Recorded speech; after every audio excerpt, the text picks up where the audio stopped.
Hello, I'm Robin Vincent and welcome to our review of Bitwig 2.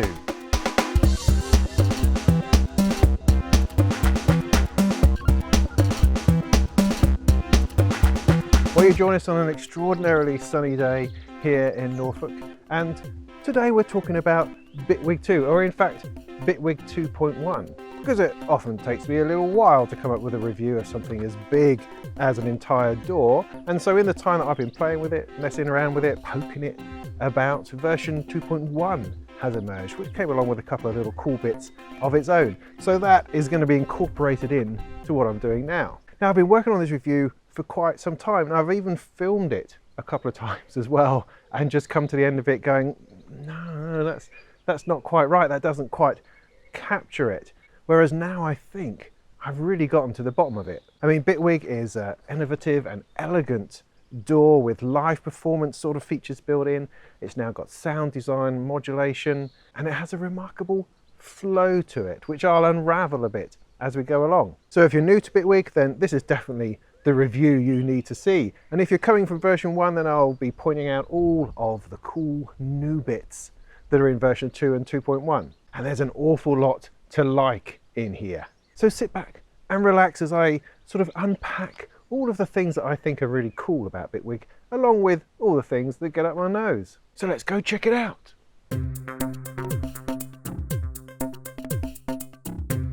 The first thing that happens when you launch Bitwig 2 is that you are greeted with the dashboard. Hooray! Bitwig 2 has a dashboard. Whoop!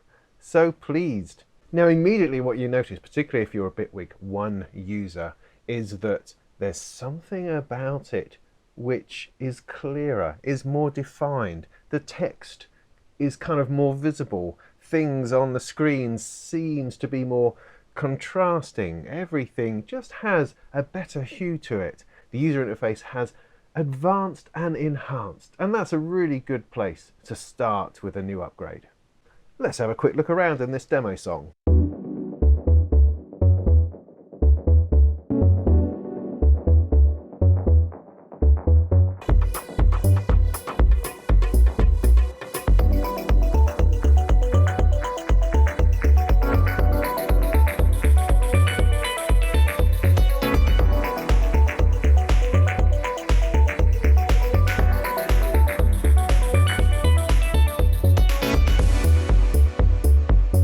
Yeah, nice. I mean, if you're unfamiliar with Bitwig, it has this sort of single window approach where everything is available on screen. There's no multiple tabbed pages or anything like that. Things just dynamically appear depending on what it is you want to do.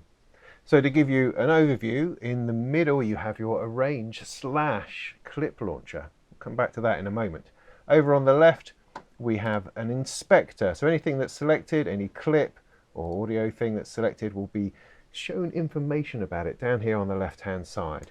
At the bottom we have a devices view. Anything which is a device is an instrument, a plugin which is loaded on an audio or a MIDI track. Anything to do with that is here down in this bottom panel. This also doubles up as the editor. If you double click something, the editing section will appear then at the bottom, MIDI or audio. And then on the right hand side you have this browser. The browser is very important to Bitwig, and this is kind of the right hand side emergency browser. It's not the full browser, we'll have a look at that in a minute, but this is the one which you, or at least I, tend to find myself using most often. There are other views. For instance, there's a mixer view which you can see in its entirety there, or you can see it as part of the bit at the bottom here. So it's very adaptable, very dynamic. You can also see editing in full screen rather than as a window at the bottom as part of the Arrange page. Now this section in the middle is vitally important. It's the beating heart of Bitwig. It's one of the things, or probably the thing, that's the standout feature in Bitwig that just sets it apart from any other piece of music making software I've come across. And that's the hybrid Arrange page and clip launcher. Other bits of software have a clip launcher. I mean, we know about clip launchers. Let's pull that in for a minute. It's just a bunch of samples, MIDI or audio slapped together in a bit of a grid, and you launch one going. You've got this in stage lighting, cakewalk, in Ableton Live, of course.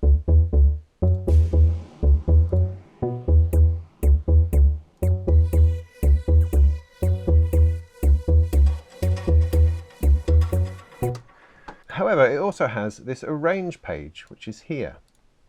And this is an arrange page on a timeline, like you would find in any other DAW at all, where you can also record music.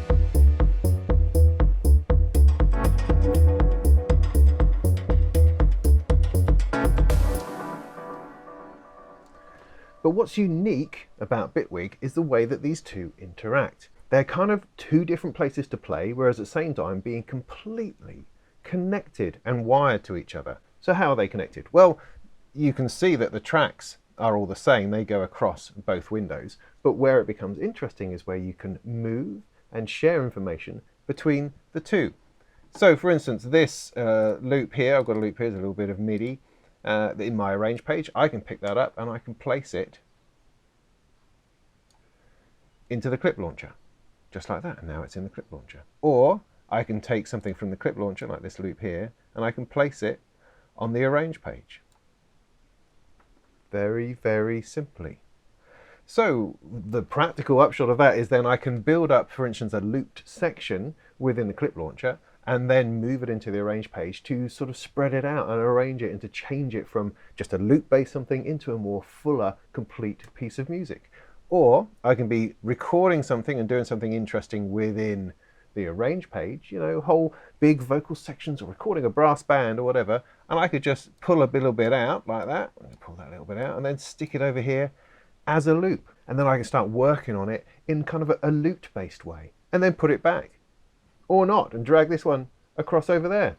You know, it doesn't matter, the communication is awesome. Just move from one to the other. And then in playback, you're not restricted to which one you're using either. You can not only move the playback head from one to the other, but you can move the playback of individual tracks. What do I mean? Well, let me send this melody going here.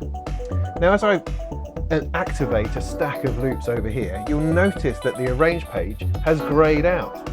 Well, that's because the range is no longer playing. The playhead is still going along, so we know where we are, but it's this particular loop stack that's playing over and over now. If I want to send it back to the arrangement, it will go back exactly where we need to be, right here. So now I'm back into the arrangement. I'll pull it back to this stack.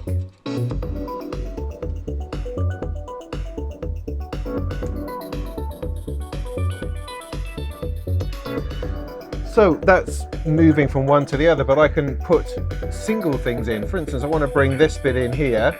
I'm just going to bring this track in now. So that's playing along with this stack and also this one down here. And maybe that one. I'm going to bring these two in.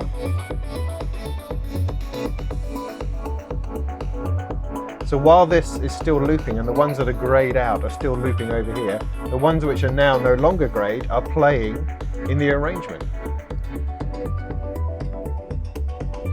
Similarly, I can trigger a single loop over here.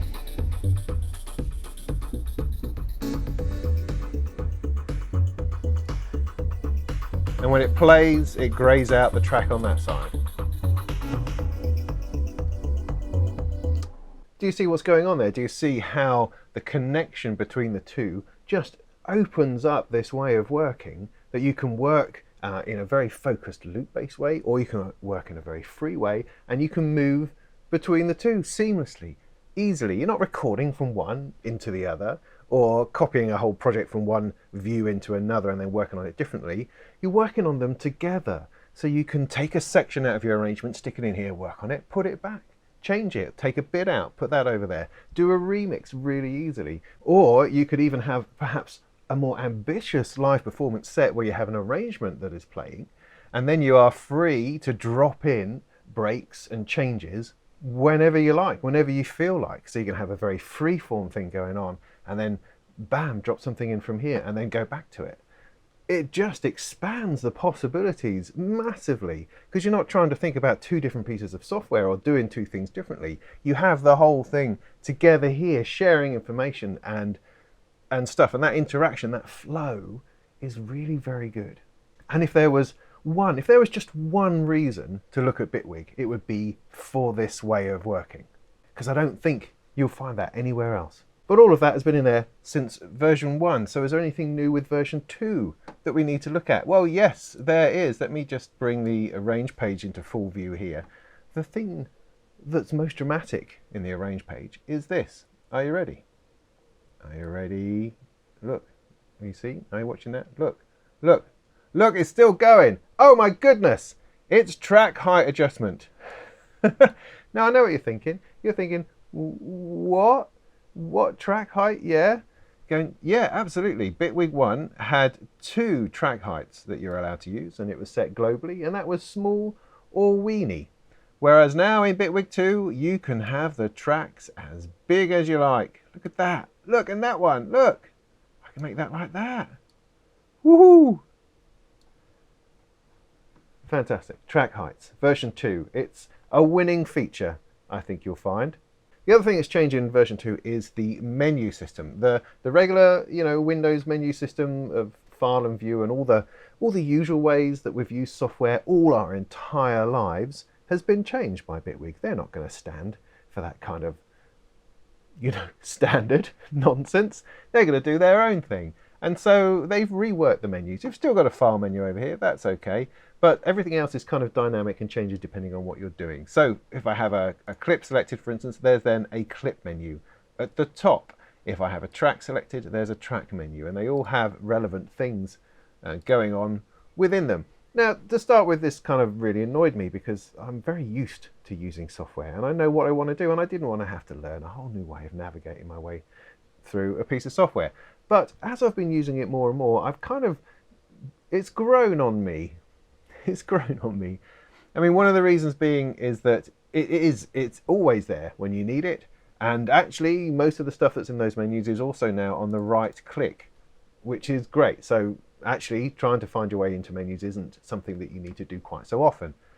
And the other thing is that you can pin things to the taskbar at the top. So all of these commands here, if I want to stick bouncing in, for instance, I can pin the bounce in place button to the toolbar at the top, which is great, and it's always accessible. And you could probably see about how touchable that is if I was using a touchscreen. So you can set up a whole load of buttons, as many as you like, along the top to use all the common tasks that you use.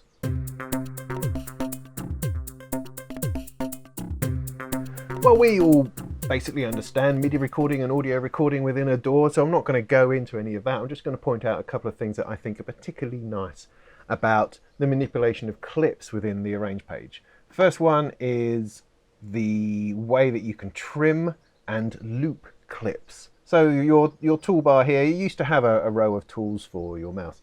They're no longer there. They're there under this little pointer thing over here or on your right click. But don't worry about that because your mouse tends to change depending on where you are. So you can extend the clip like so. Do you see that?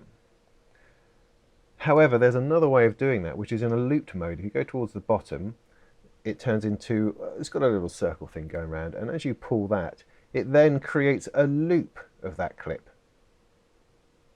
So you see the loop point here at the top. And that's a lovely feature.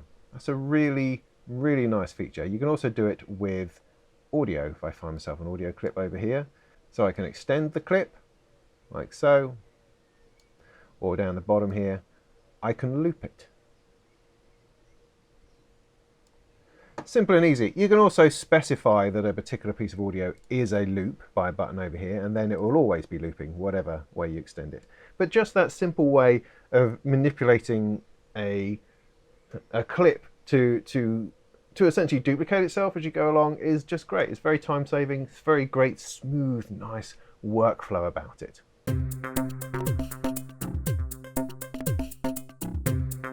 Got a nice fresh project. Now we're going to look at the browser. We're going to see if we can find the Polysynth in there somewhere to load up and have a play with.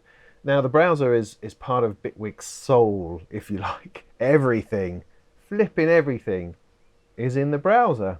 So there's only one place to look, but you have to look quite hard sometimes. So you invoke the browser by pressing one of these plus buttons to add something. You're adding something, so it's going to browse for you. We're ignoring this browser over here at the moment. We're not going to worry about that one for the moment. Or I can just hit B, and B brings up the browser. Now look at all this. There's a load of stuff in here. Woohoo! Now Bitwig are very fond of tiny writing and tiny icons. It's something that they're just really into. So everything over here has a little tiny weeny icon that you really have to squint to see if you can understand what it's trying to tell you, because there's information in there. Because when you open the browser by default, you see everything. You see plugins, you see instruments, you see samples, presets, MIDI things, hardware ins and outs. Every single flipping device is stuck in the list, and all mixed up and jumbled together, probably alphabetically, I imagine. And that's probably one of my major gripes, is that I find it very frustrating that everything's jumbled together. I mean, the browser is built for you to filter down, to drill down by categories and types and creators and all that kind of thing. And that's fine. That's fine. It just takes a bit of work. Why can I not have a VST plugins button? Why can I not have a VST instruments button? I mean, there sort of is. That's kind of hidden down over here under device type. So yeah, they have done that. It's just not very obvious. And actually, these sorts of things don't really exist in the right-hand browser, which is what I tend to use a lot more often. But what I've come to like, I've come to really appreciate the Studio One way of doing things, the FL Studio way of doing things, which is to incorporate a thumbnail of the GUI of the particular instrument or plugin you're using as part of the browser. So rather than just browsing through a list of names of stuff, you can browse through little captured images of that particular plugin. And because I have a very visual memory, that really appeals to me. Whereas in Bitwig, no, you just got a list of stuff. But with a bit of work, you can sort it out. However, I just tend to find this filtering system, the browser system, just a trifle overwhelming. But still, it's an enormously powerful place. For instance, if I just want to find a delay, I can type delay in the top and then I'll be offered some, depending on what other things I've got selected. And if you give yourself some time to understand it, then I'm sure it's awesome. I've never found a browser that I like. The one in Ableton Live used to really get up my nose because it was all grey on grey on grey, and I didn't know whether I'm loading a preset, am I loading an instrument, or am I loading a sample? I don't know. Maybe I'm just really blind to big lines of text. I mean, it's kind of the spreadsheet approach, and I'm just not a spreadsheet person, really. But that's not what I wanted to do on this particular occasion. What I wanted to do is load the Polysynth. So I'm going to find that over here. Over here I'm going to click on Bitwig and then scroll down through all the bits and pieces. But I know that these are purely the Bitwig devices, which is what I'm going to focus on here. And I'm going to take the Polysynth and I'm going to drag it across and stick it onto this track that we've just had running something else, so that it's just the Polysynth. Now the Polysynth is a very dull looking instrument, as most, unfortunately, Bitwig devices are. They're a bit grey and orange, but there we go. However, it's very, very powerful. And I'm just going to use it to demonstrate a couple of things that Bitwig can do in relation to MPE. MPE is multidimensional polyphony expression. It's that whole thing you get with Rolly keyboards, where you can have not just velocity on individual notes, but also pitch bend on individual notes, timbre, which is moving another parameter, and pressure, those sorts of things which produce different sounds of variations in how you play. So you can express with each individual note. Because if you were to play a chord on a synth and then push the pitch wheel, everything would change pitch. If you were to do that and hit the mod wheel, everything would modulate, because those commands are modulating the synthesis engine, not the individual notes. With MPE, it's the individual notes that we're talking about, and that's super duper clever, and Bitwig fully supports that, and it's integrated into the Polysynth, and that makes for some very interesting MIDI editing. So let me show you a couple of things. Firstly, I'll just record something into here. That is very easy. I'm going to add another bit right here. Nice. Okay. So we've now got 2 MIDI clips on our channel here. I can move from one to the other. The editor changes at the bottom. Now I can see these as clips by themselves, or I can see it as a track, in which case I have both of these clips kind of editable in the same place, which I really like. But there's something even more special in this, in that I can select some notes in this clip here on the left, and I can move those or copy them or whatever I like, and I can stick them directly in to this other clip. Or not. Or I can take some from here and put it back in. Or I can stick it out into another clip like that. That's really nice. I love that. So I wanted to show that off to you. There you go, done. The next cool MIDI feature is the MIDI layer editing. So I've now got a bunch of MIDI tracks all together with their own clips. If I go to the MIDI editor and hit this sort of pile of paper button down here at the bottom left, I can now view the whole stack of MIDI clips. They all come in with their own color, as you can see there. So I now have all of those different tracks on the same editor, and I can select them all. As I move them about, you can see them move about at the top. Now I can select the one that I want to be using primarily. For instance, if I'm adding notes to something, I select the one over here that I want to add notes to. And I can do, I'm only adding notes to the purple one. If I only want to edit one or two of the tracks rather than all the tracks at once, but I still want the others to be seen, then I can lock them like so. So I've locked everything except for this light blue. I can just move the light blue one. See, that's really nice. The ability to edit multi-tracks at the same time and move between multi-clips at the same time. But we're not done yet. Oh no, there's one more little darling of a feature in here, which is the audio overlay. Now, say I've got a piece of audio that I want to align my MIDI with. I want to make sure that that's going exactly where it needs to go along with that audio file. It's very good. I bring up my editor like so. Then I go down here where it currently says none, and I select the audio file. And now the audio file is superimposed behind the MIDI editor. I mean, wow. See, that's here. It's now superimposed in the back. That's flipping top, that is. And now I can go in and, and line up. Whether I use a shift key to turn off snap, I can line up exactly where I want that note to be. So let's have a look at where these MPE factors come in. Now, it used to be part of the synth itself, but now it's there as a modulator. So we're going to look at modulators in more detail in a moment. But we get to modulators by this tiny little weeny sort of male symbol down here at the bottom, this dot with an arrow on it. Then we hit the plus button, which brings us into our browser. Oh joy. But this time, the browser is being completely context dynamic and relevant, and is only giving me modulators. Oh, thank goodness for that. I don't have to search through the whole lot. But I'm bringing in the expressions, which is this one, and it gives me, these are the MPE expressions which I can now apply to this synth. So the first one is the usual one, which is velocity. So I'm going to add that there. Timbre, I'm going to stick onto cutoff, frequency cutoff, and pressure, I'm going to stick to noise. So what this means is that per note, I can allocate a timbre change, which is going to be a cutoff change, and a pressure change, which is going to invoke the noise oscillator. I can add those to individual notes that are playing back through the Polysynth. I mean, I'm talking about this in the way that you perhaps don't have a MPE controllable keyboard, in which case you can't play these bits in, but you can add them in the editing, or obviously you can edit them afterwards. And this is how you do that. If you go to the piano roll editor and we bring up the velocity pane at the bottom, now there's something very interesting in here that I wanted to show you, and that's in this panel down here on the left. If I go to velocity and hit this little button, it brings up a histogram, one of those Photoshop kind of histogram thingies, and it shows me the spread or range of values that velocity currently has. And I can move these about. So I can move the mean, or the middle bit, up and down.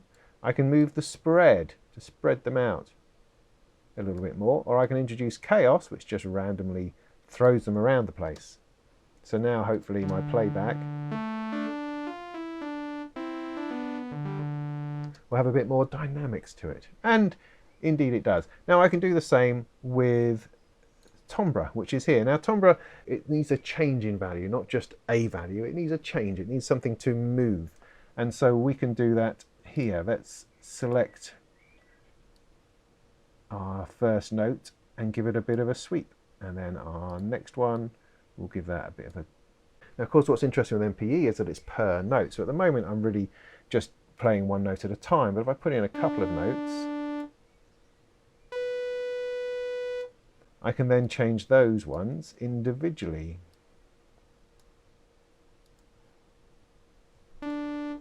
So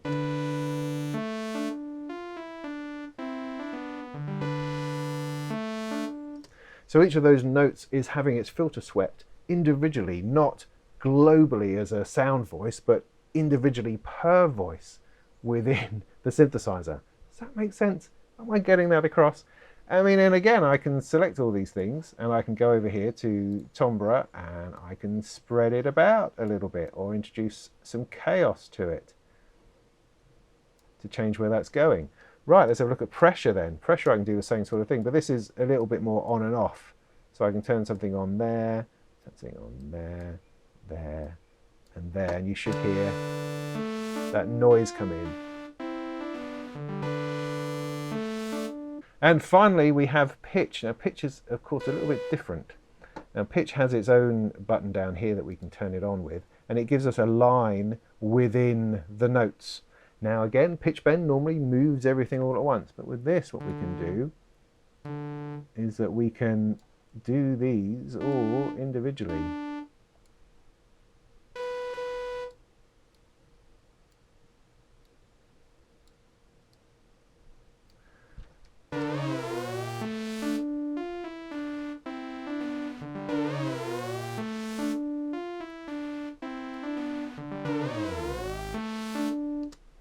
Do you see? Do you see how cool that is? I could go into these other notes and add a little bit of chaos in order just to move the pitch all over the shop.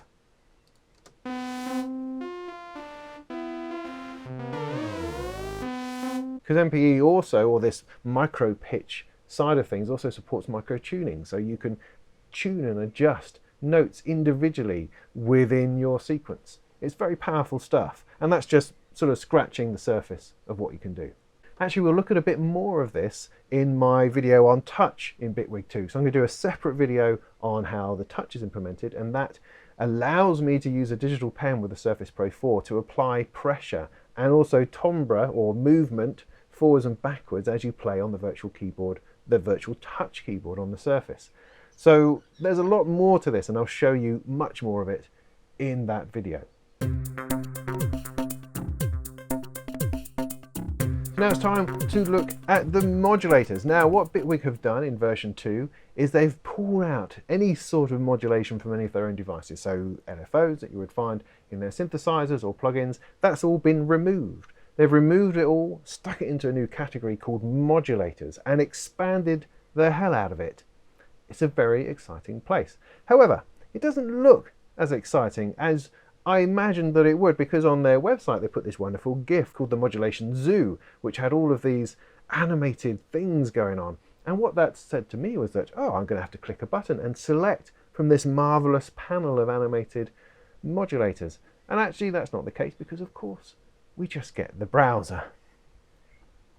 So you hit the plus button, here's the browser, here's our modulators. There's this many team of them. Now, you do get a little bit of an audition when you click on it. So if you click on one, you'd get down here the animated version of what that is. See that there's a nice LFO thing going on. So you do get a little bit of a graphical indication as to what it is, which is good. But I wanted the panel to come up with all of them all at once that I could select from. But no, moving on. So let's choose something that we understand, like a classic LFO. So there it is, a nice sine wave popping along, not doing anything at the moment. But what we need to do is allocate it to something. So it's got this flashing male symbol here. I click on that. Everything goes a slight sort of blue hue to anything which is potentially available for modulating. So let's go for the good old cut off. There it goes, and that starts moving.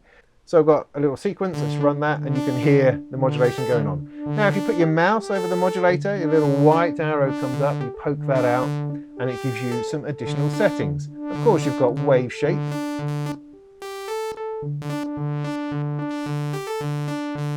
And you've got speed.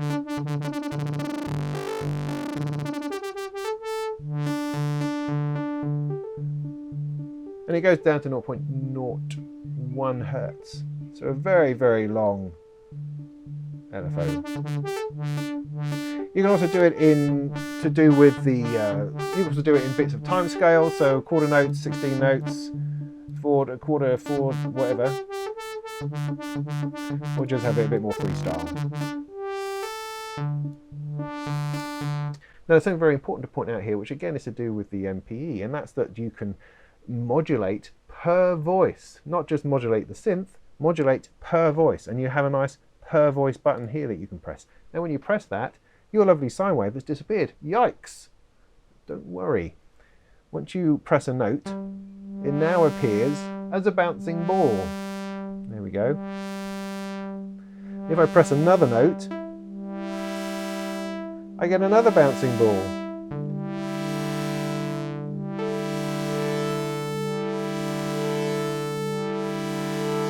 Now, I don't know if you can hear, but each of those voices, each of those notes that I'm playing is being modulated individually. So they're not all following the same one. It's not a global filter cutoff that's going on. It's a filter cutoff per voice. So that means you're able to get extraordinary amount of interesting movement and cross modulation going on within the same sequence. Now, of course, there's a whole load of modulators. Let's have a look at a couple more. We have envelopes, for instance. You can add an envelope to something, you can so that it shapes whatever it is that's going on. So we could potentially shape our modulator, or we could shape something else. Let's shape the resonance a little bit. So each time a note is played, that's then going to shape the resonance. There's simple things like buttons and macros and knobs you can add, so you can control more than one thing at a time. Those are great. There's a couple of other LFOs as well that have particular detail into them. There's things I don't understand, like maths. There's an audio sidechain, so you can pump in an audio file and have that shape a parameter or the shape of a sound. So let's take the random one. We'll set our little thing going, and I'm going to add this to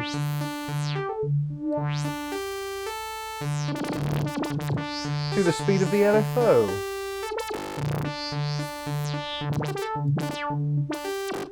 Let's add something like a vector, and this allows me to control 4 parameters at once. So let's go for that one. That. So now with this little ball in the middle, I can change a whole load of different parameters. And of course I could bring in an LFO to modulate that.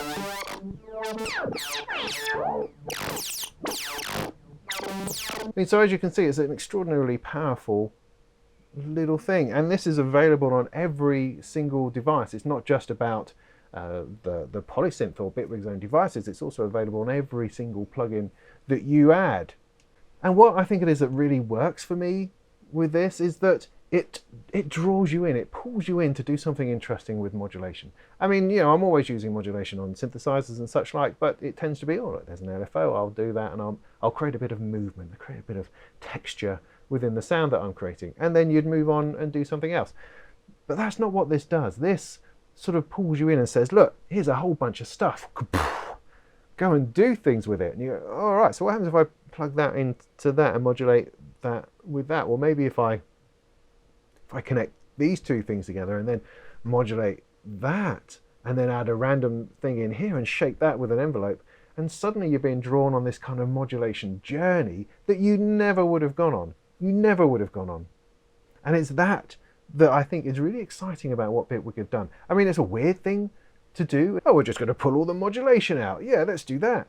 But what they've done with that and the way they've expanded it into other interesting things and other interesting expressions and bits and pieces and the macros and stuff that you can stick in there, that's just made it an incredibly creative place.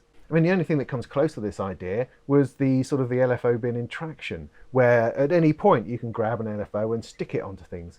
And that's great. I love that because, again, it encouraged you to modulate.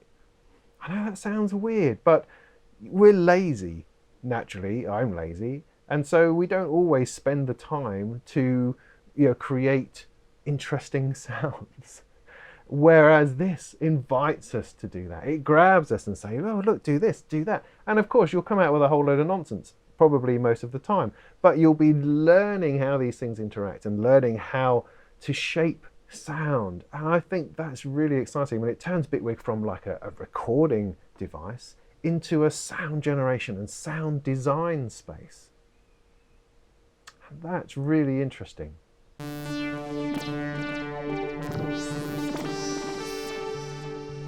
But of course, then when you start adding effects, and you can start adding modulators to those. For instance, let's stick in the steps. I quite like the steps one. You draw in, something along those sorts of lines, and then apply that to the, let's have a look at the mix.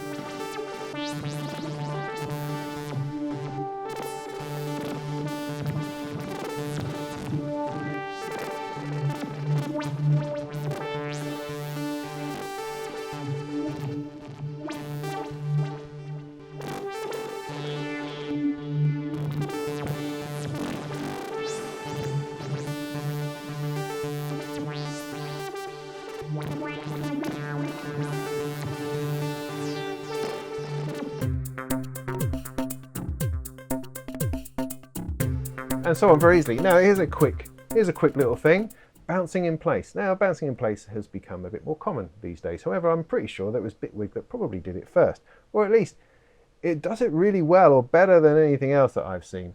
If you want to turn something into audio, you can do so, because the way that Bitwig treats MIDI and audio is very interesting. It doesn't really care what it is.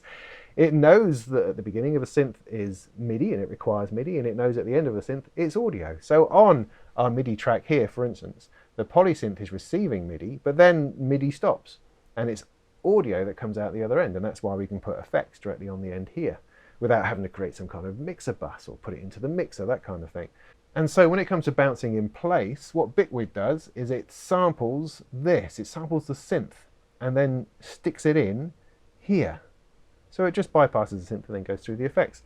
Let me show you what I mean. So I've got here, I'm going to go right click, bounce in place. Ta-da! There you go. Now it's replaced the MIDI clip. It's just gone because this is now audio and it's going to work in exactly the same way. So it's still going through the effects, so I can turn those off.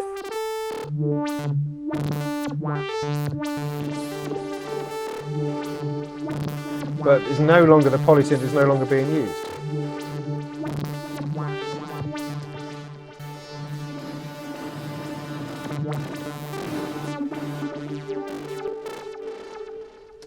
So do you see I've now got MIDI and audio on the same track, and this turns this particular track into what they call a hybrid track because it has MIDI and audio, but it doesn't really care. You can have whatever you like on whatever you like and it still works, and when it's audio it bypasses the MIDI stuff, and when it's MIDI it goes into the MIDI bit and then through the effects. Fabulous. Just brilliant. Love that. One more thing with regard to the modulators is that Bitwig has now built in a whole bunch of hardware integration with control voltage, with CV and gate. So you can now control your modular, your Euro rack, external synthesizer stuff with control signals from Bitwig. Now that's more clever than you'd think because it requires, first of all, a particular sort of audio interface. So you may not be able to do this out of the box. You'd need a DC coupled audio interface. But then it requires a certain amount of conversion to take that control voltage and allow you to apply it to stuff in Bitwig, and vice versa.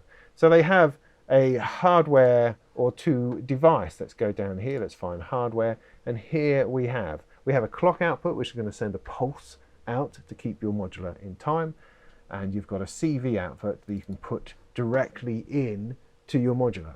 So it comes out as, here it is, I can move it about like so. Now I'm not going to set it to an output, so I don't have a DC coupled audio interface, and so it will just make a horrible load of noise, if anything at all. But what is awesome in here is that I can apply modulators to this. So I can get my LFO and I can apply it directly to the control voltage, and off it goes. And I can now modulate my Euro rack. That's flipping excellent. I could also send notes out. I can write notes in the sequencer and I can send those out as CV gate as well, all into that sort of stuff. Now that is taking a step with hardware integration that no other DAW is currently doing. There are some plugins around which allow you to do this sort of thing, but nothing else, as far as I'm aware, has it integrated into the DAW itself. So this is quite awesome. Just through a couple of little of its own device plugins, you can send and generate and send modulated control voltages out to your Euro rack. And you can come the other way as well. It's fantastic. And the innovation and the willingness to push out and experiment and get involved in this kind of thing is really awesome in Bitwig. Now I'm going to do a whole nother video on the control voltage stuff in Bitwig, which will involve talking about DC coupled audio interfaces, what that means, how you integrate it with Eurorack, how you get that whole thing to work. I'll do a whole video on it, so that'll be coming soon after this at some point, so go and check that out. Okay, I'm going to show you a couple of things with audio clips.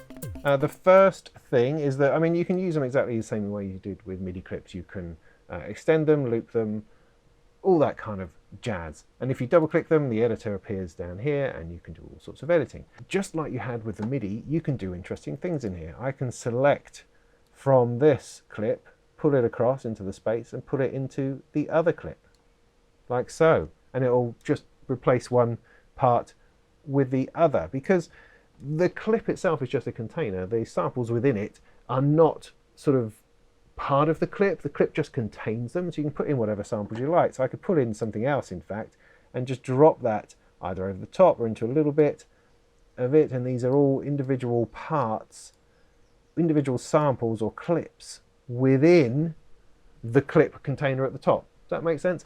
So, you know, there's an awful lot of moving and craziness going about that you can do in there. You can also do layered editing like you could with the MIDI. I can turn all of those on within the editor, view all of them within the editor. Now, the first thing I thought when I saw this is that, aha, they've included vocal comping, where you can take lots of different takes and then choose a bit out of each take and create one uber take. But that's not actually what they've done, which is a shame, because that's one of the things which is really missing from Bitwig at this time. What this does is allow you to edit the audio together like you did with the MIDI, or not, or just edit it in reference to each other. So if I click and drag a section over here, I can pull that whole lot out. You can see it reflected in the top as well, and I can move that around together or chop a bit out together, like so. I can also do it, you know, individually. So if I take a slice from this one, I can just move that one rather than moving all of them. And again, I can lock them if I don't want them to be involved in the editing that I'm doing, or accidentally. I can do all of that. So that's a cool feature. Let's get that out of the way. The last thing I want to talk about with clips is crossfading, because crossfading didn't exist in Bitwig 1. To do a crossfade, you had to have one track with a fade out and another track with a fade in. Not really very elegant. However, it's now here, it's in Bitwig 2, but it's a little weird. Let me see if I can show you. To crossfade within Bitwig, you have to butt them up next to each other, and then you'll find these little bits here. Now these are the fade handles, and I can pull that back and that fades that one out or in, and this one fades that one out or in. Yeah, see that?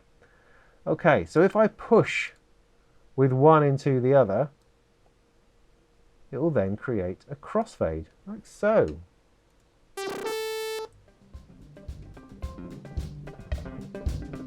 Except that's not a crossfade at all, that's just one stopping and the other one fading in. Well, that's because there is no data in the clip. If I pull this one forward, there's actually no data in it, because it's just, you know, it has all the audio in it that it has. Do you see that? So if I'm pulling this forward, I'm actually pulling empty space into it.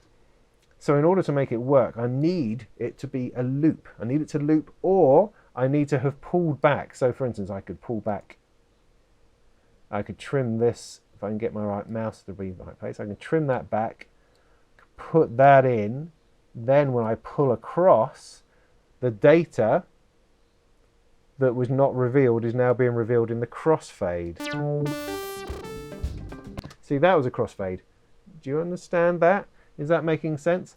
It does sort of make sense.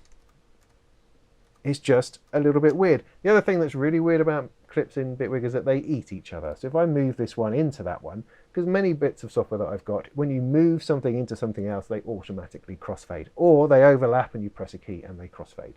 Not with Bitwig. If I push that into that, and put it back, it just eats it. It's gone away. So, you know, you're trying to push something in to make some adjustments, put it back. Oh, that's gone away. I need to bring that. Where was that? There it is. Okay. So it's not quite right. It's a bit of a frustrating sort of place, but you know, it's there. You just have to really think about it. I mean, I think Bitwig are assuming that your project and your stuff is all looped and it's all tempo synced and it's all fine. So all you need to do is pull back a bar, pull that one back a bar, and you can crossfade them. But I tend to find that crossfading happens between bits of untimed audio because you're trying to blend something together. And to do that is perhaps that bit trickier. I mean, if it's a loop, make it a loop, then that crossfade happens much, much easier because it's just looping it. Now there's another way to do it which is perhaps that little bit easier, which is to highlight like so and then hit the time auto fade button. Then it does it for you. And it does it with a rather nice curve, which is quite nice as well. Obviously these curves are as editable and movable as you like. And that selecting and doing it is probably the best way to do it. So what you would do, you would get your audio clips, you'd take a little bit off it or make it into a loop if that's how that works. Put them together, select it, and then hit the crossfade button. Yeah, so it's there. It works, just very much not like anything else I've ever seen.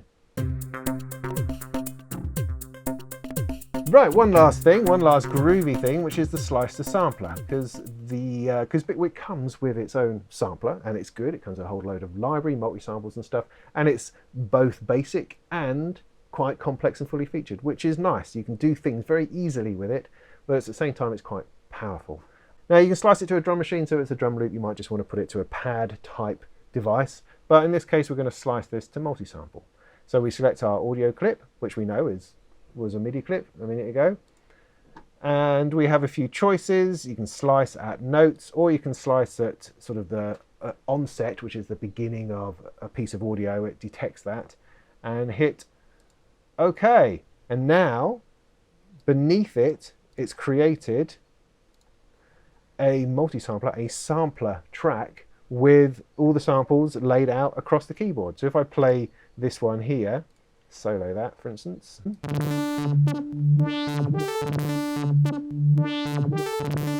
that's an exact sample of the one above it.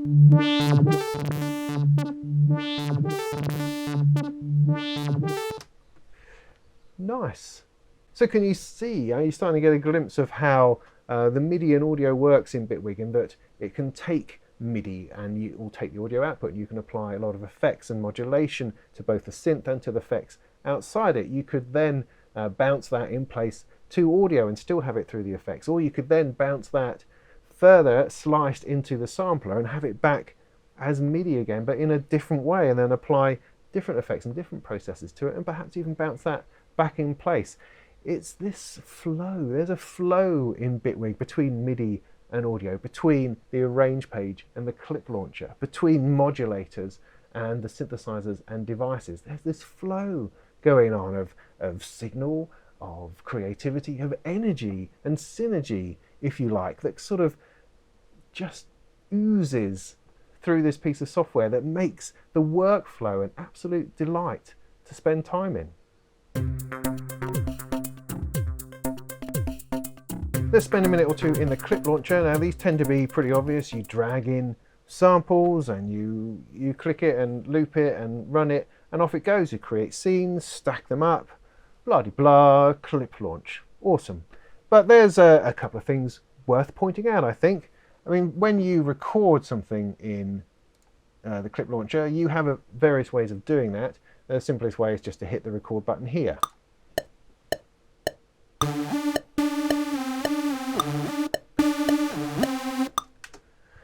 Now the problem with that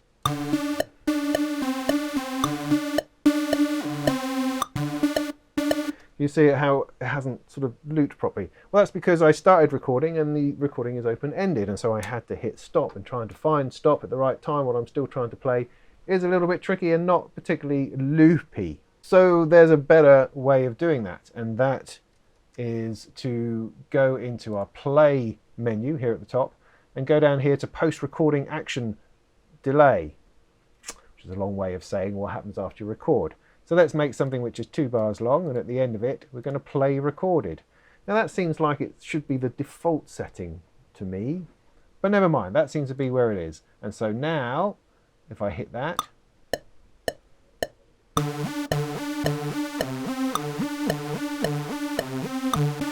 see, it's now recorded 2 bars, and now it's moving on. That's excellent, but that's not the only thing it can do. You can instead go into another setting to record into the next free slot. Let's try that.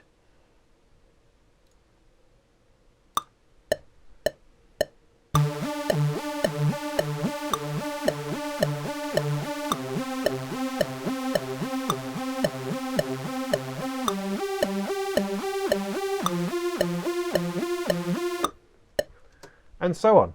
So that way, in a single performance, you can split out into a whole bunch of different clips. But that's not the only way you can do it. You can also do an overdub way of doing it, where instead of instigating the recording of a clip, you create a clip in the first place, like so, and turn on overdubbing, which again is under the play menu here, and I've pinned it to the top because I find that so unbelievably useful.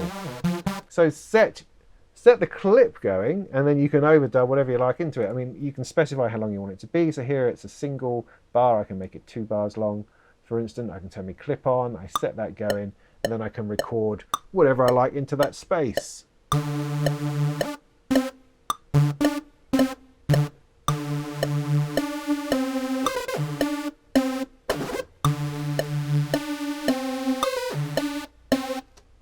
And so on. Easy. This, of course, works very well when recording guitar.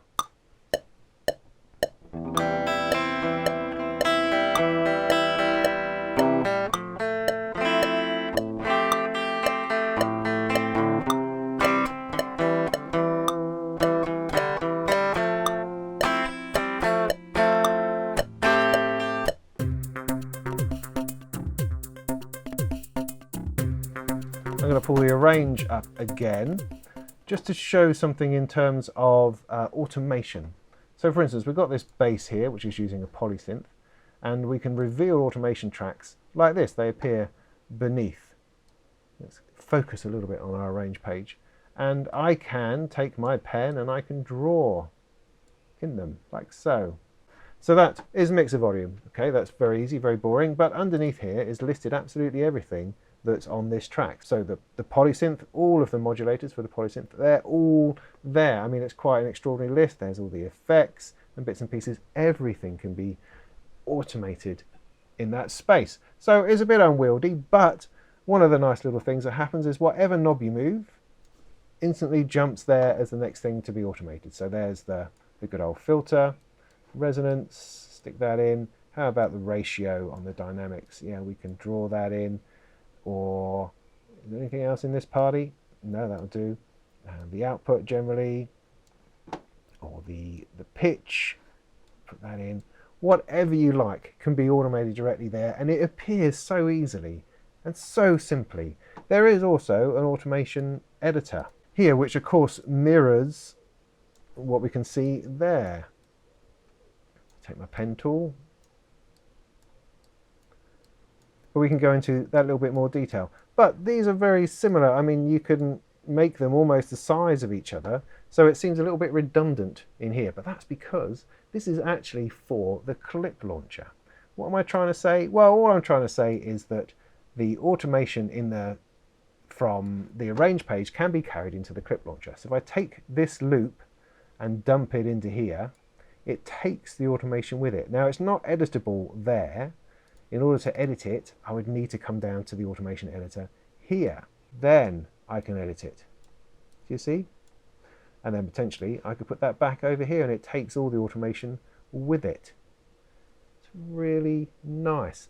Again, it's showing this flow from one to the other, how it takes things and takes things back, how it's connected and not connected, how it's independent and yet combined and coupled with each other. Yeah, really interesting.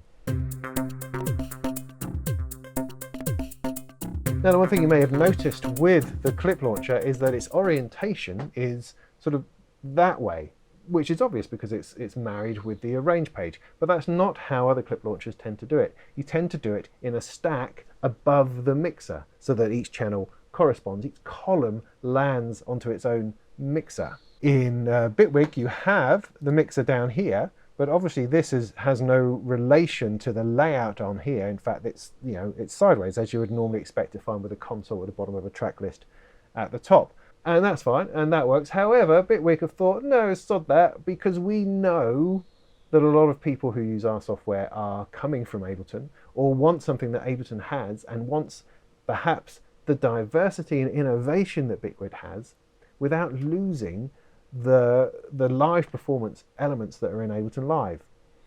So, clever fellows that they are, they kept all that within it under the mix view. So if you hit the mix button down here, you have the Ableton Live view. Here it is.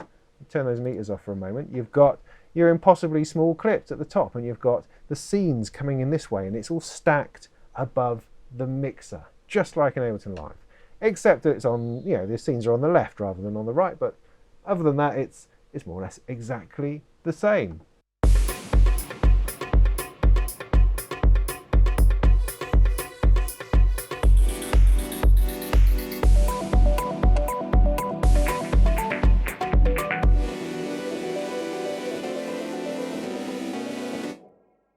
Do you see? It's the same thing, and this is what I actually use in live performance. This is the view that I use because I use it with touch. Now you're thinking, okay, but these clips are all now small. They're like in Ableton where it's really hard to get your fingers on them. Yes, but there's a magic button. The magic button over here makes them twice the size, back to the same size they were before, and now I can see the content that's within the clip. I can see if it's MIDI or if it's audio, and the playhead that goes along. I can follow that and see what's going on.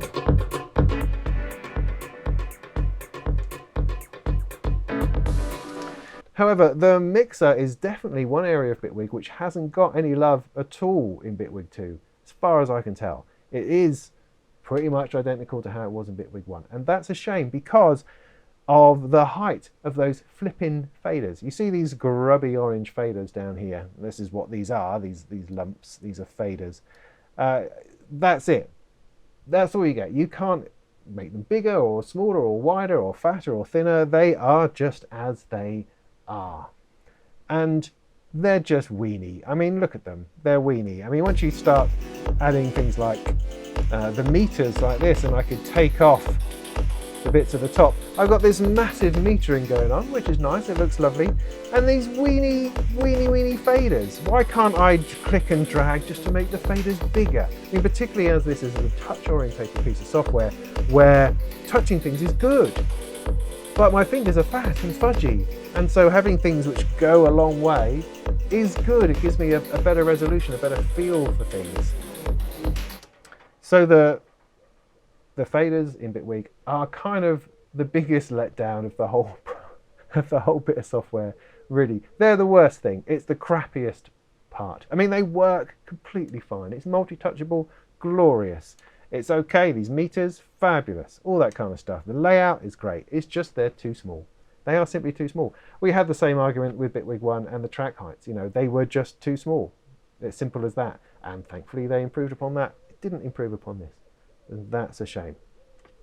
However, otherwise, you have your clip launcher a la Ableton Live that you can use in live performance. You can see what's going on. So if you are moving from Ableton Live and looking for another piece of software, you will feel completely at home in Bitwig if live performance is your thing.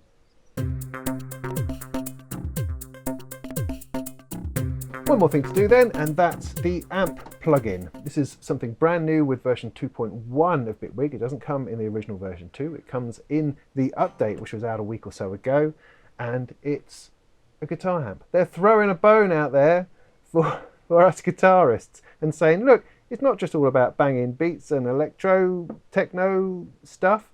It can also be about guitarists and their world of lovely artistry and instruments and drive and distortion.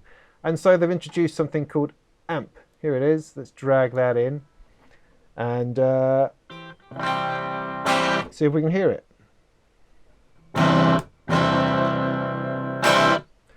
Nice. Now, of course, Bitwig evidently don't understand guitarists at all, because what's all this stuff? I mean, where's the picture of a glowing tube, or the picture of a nice tweed cabinet? Where's the amplifier head with a bunch of knobs on it? That's what we want. That's what guitarists want.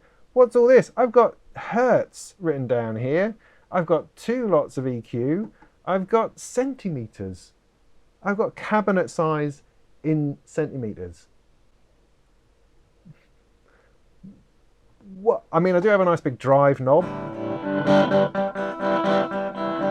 I mean, that's cool, I understand that, but the rest of it, I don't know what they were thinking. So basically, you have an amplifier, you've got a pre-EQ and a post-EQ, I don't know, and then you've got a cabinet and you've got a drive knob. That's the idea. That's an amp. That's a guitar amp. That works. Let's check out the presets. You hit the little folder button here to find the presets, and thankfully it's context sensitive and finds them, and they're all listed here. If you've just upgraded to version 2.1 and you haven't found the presets, you need to go in and update all of your packages. That's a tip there. So let's have a quick listen.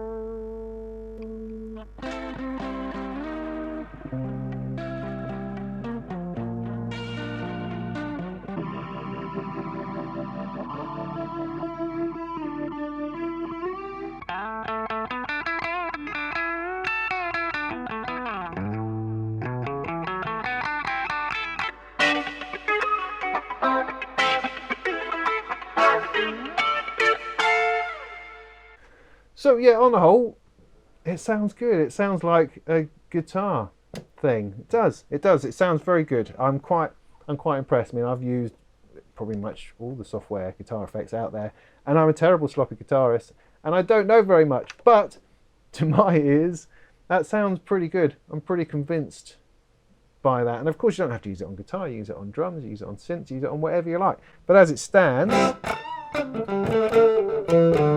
the feel, I think, is really nice. There's a couple of ways of stepping through presets. You can do it with a mouse here, which is really annoying.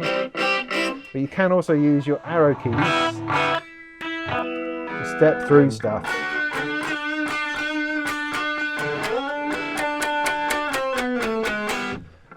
Like so. But once you've selected something, you then have no idea what it was that you selected. Well, you may have it in your head in like some sort of form of memory, but it doesn't exist down here. It doesn't show you anywhere a name of something that you've selected. What this thing is here is something else. It's to do with these macro knobs, because you can set up macro knobs for everything. I mean, even though the knobs are just here, you can also set them up as something slightly larger over here. I mean, those are far more useful if you've got something really complex and you just want to pull out 8 controls. But in this case, they're a little bit redundant, I would say. However, there's an enormous amount of power in these macros. You can bring up this massive page here, and I can add another one and click these kind of weird Wi-Fi buttons and stick more things onto it, like so.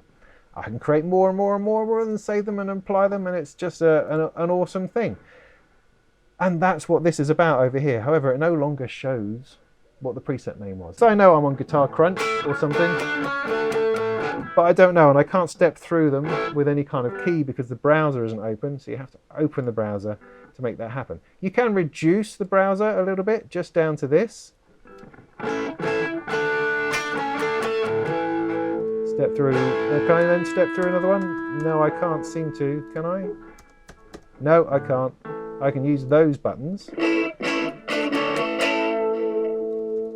So that's slightly better.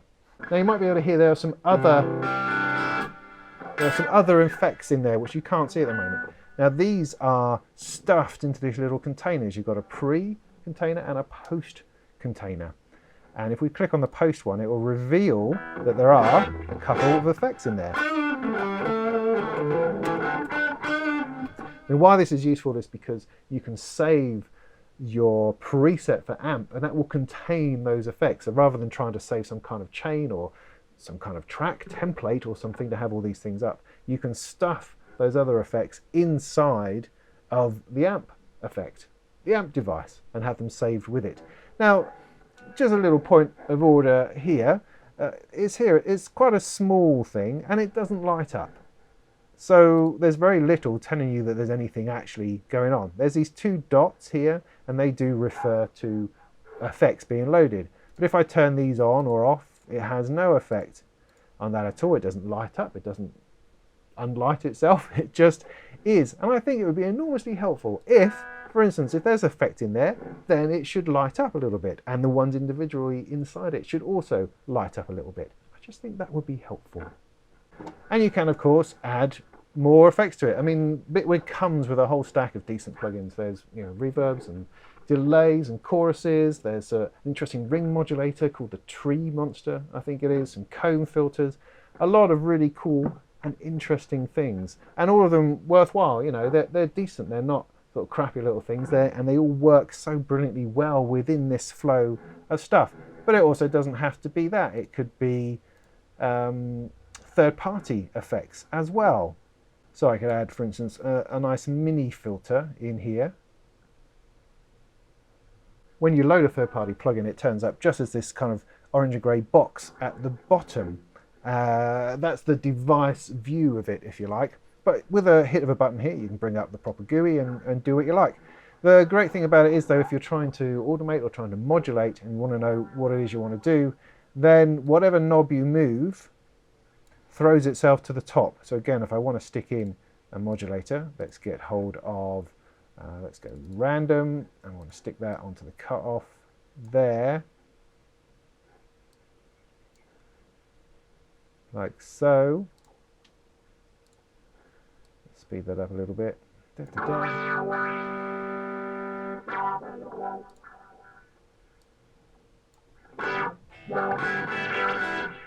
I can do so.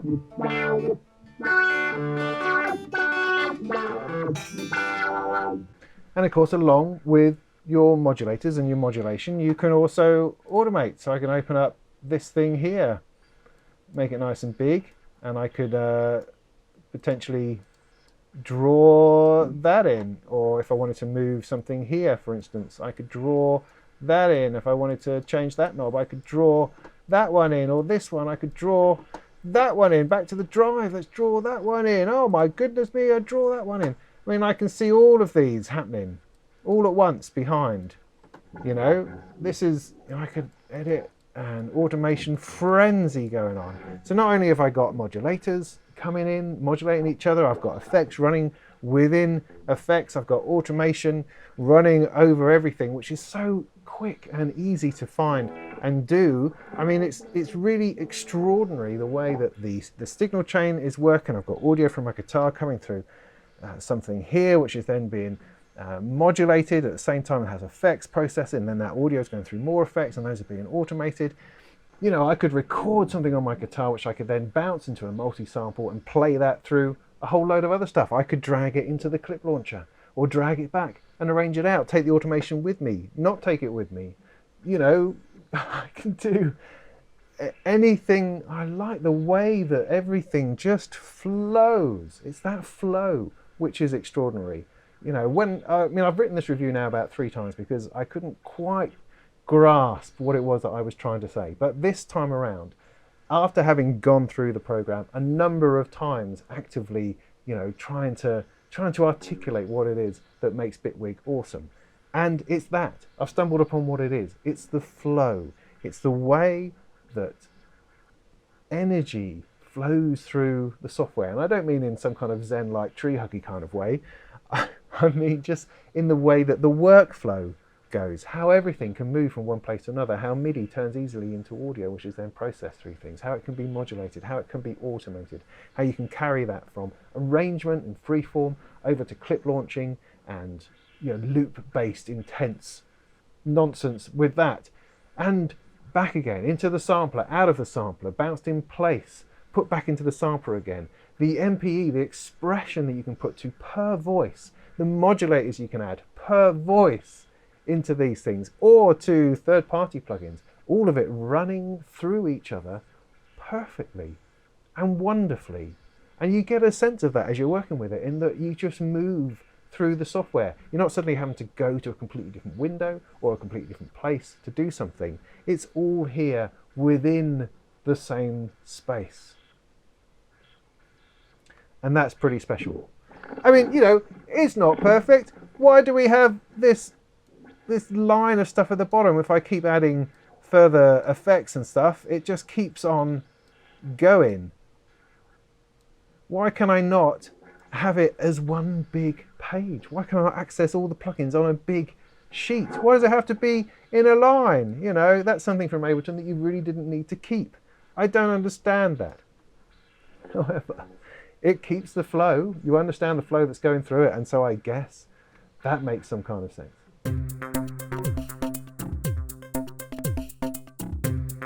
And of course there's a load of other stuff in here. There's all sorts of sort of MIDI note effects that I haven't even mentioned, arpeggiators and note followers and harmonic chordal designers. There's MIDI sync in, MIDI sync out, I think, which is a new feature in 2.1. And the sort of pricing model they're using, where it's kind of this subscription perpetual license thing, although, you know, I kind of object a bit to having to pay every year to keep updating on the software.